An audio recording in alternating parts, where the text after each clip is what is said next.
Assalamualaikum warahmatullahi wabarakatuh. Perkenalkan, nama saya Zulfiatul Nisa. Di video ini saya akan menjelaskan beberapa poin penting dari tugas kewarganegaraan. Video ini dibuat untuk memenuhi tugas ujian akhir semester pada mata kuliah kewarganegaraan.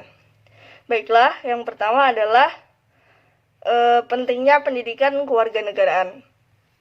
Sebelumnya, maksud dari pendidikan kewarganegaraan sejatinya adalah sebuah bentuk pendidikan untuk generasi penerus yang bertujuan agar mereka menjadi warga negara yang berpikir tajam dan sadar mengenai hak dan kewajiban dalam hidup bermasyarakat dan bernegara.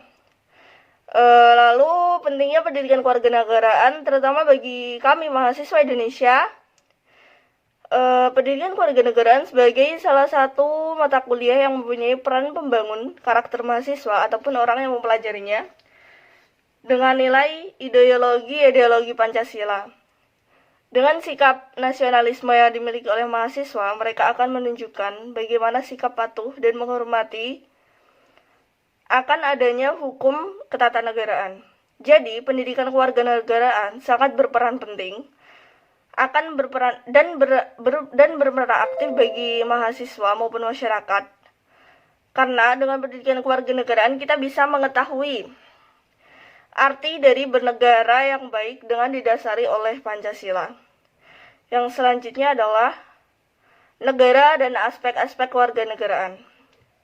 Pengertian negara adalah organisasi kekuasaan yang berdaulat dengan tata pemerintah yang melaksanakan tata tertib atas orang-orang di daerah tertentu. Lalu syarat berdirinya suatu negara adalah yang pertama memiliki rakyat, memiliki wilayah, dan yang terakhir adalah memiliki pemerintah yang berdaulat. Aspek-aspek kewarganegaraan diantaranya adalah persatuan dan kesatuan bangsa, meliputi hidup rukun dalam perbedaan, cinta lingkungan, sumpah pemuda, partisipasi dalam perbedaan negara.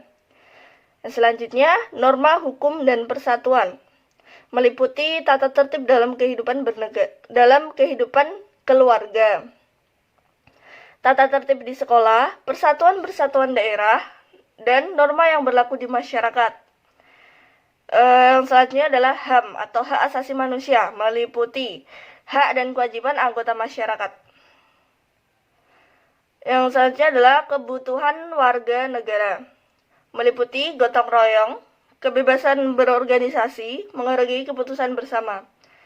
Lalu ada konstitusi negara, kekuasaan dan politik, Pancasila, dan juga globalisasi. Poin ketiga adalah hubungan warga negara dengan pemerintah. Dalam hal ini, maju mundurnya suatu negara tergantung pada kesadaran dan tanggung jawab warga negaranya. Setiap warga negara menginginkan hak-haknya terpenuhi, akan tetapi hal itu pun kembali harus diimbangi dengan kewajiban untuk memenuhi kewajiban sebagai warga negara, sehingga dalam hal ini terwujud suatu timbal balik antara warga negara dan pemerintah. Hubungan timbal balik ini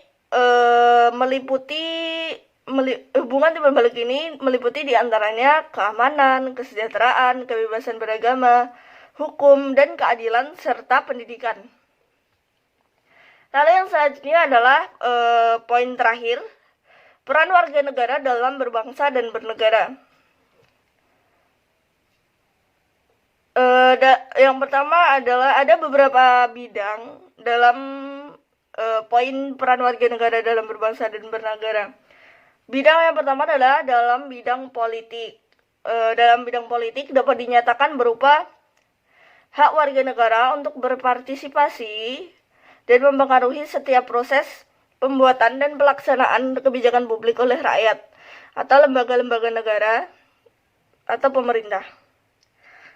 Lalu bidang yang selanjutnya adalah dalam bidang hukum. Dapat dipahami dari ketentuan pasal 27 ayat 1 Undang-Undang Dasar 1945 yang berbunyi, segala warga negara bersamaan dengan kedudukannya di dalam hukum dan pemerintah wajib menjunjung tinggi hukum dan pemerintah, itu tidak ada kecualinya. Lalu yang selanjutnya di bidang ekonomi. Secara garis besar, akan mencakup segi perencanaan dan pelaksanaan, terutama akan berkaitan dengan pembuatan keputusan atau kebijakan pembangunan ekonomi yang merupakan politik ekonomi. Yang terakhir adalah di bidang sosial budaya, meliputi bidang-bidang sebagai berikut: kesejahteraan sosial, kesehatan, agama, pendidikan, kebudayaan, dan ilmu pengetahuan dan teknologi masuk ke dalam bidang kebudayaan. Baiklah, terima kasih. Sekian dari saya. Mohon maaf apabila terdapat kesalahan dalam pengucapan atau dalam penyampaian poin-poin dalam video ini. Terima kasih. Wassalamualaikum warahmatullahi wabarakatuh.